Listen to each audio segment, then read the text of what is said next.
Asante sana Mheshimiwa Majimbo. Kwa sababu ya muda nataka niwe mfupi sana. Kwanza kwa kanisa langu Katoliki, Bishop Kadima, nataka mjue Bishop Kadima ni mkwazi wangu.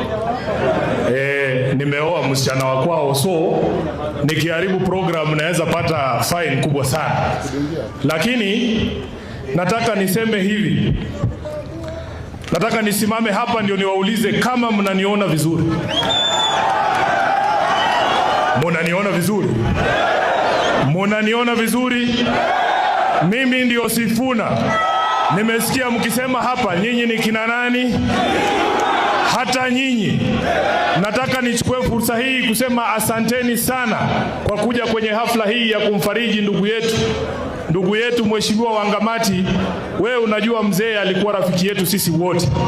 Wakati ambapo shida zilianza ndani ya chama cha ODM, vile Mheshimiwa Ososi amewaambia, mzee Wangamati pamoja na hawa wazee wengine wa jamii ya Mulembe walituita sisi pale Kakamega na wakatukalisha chini, wakazungumza na sisi, wakatuambia kwamba jamii hii ya Mulembe na jamii ya Luo Nyanza hakuna siku tutakosana sisi kama jamii zetu mbili. Kwa hivyo nataka niwaambie leo nikiwa hapa Bungoma, nimepoteza rafiki mzuri sana, Mheshimiwa Patrick Wangamati. Kwa niaba yangu mwenyewe, kwa niaba ya familia yangu, nataka niseme pole sana, kwa sababu mzee alikuwa anatushauri pole. Mzee was very patient with us, kwa sababu anajua sisi vijana damu yetu ni moto.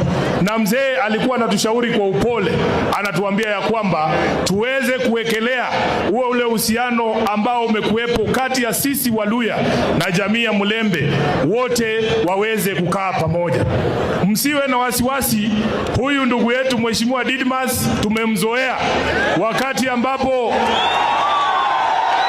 tumemzoea hii vipindi tumezoea. Mimi nimekuwa kwa siasa miaka mingi, ati wakati Sifuna anasimama kuongea, yeye anatoka anaenda kupangisha watu line wa kule 200.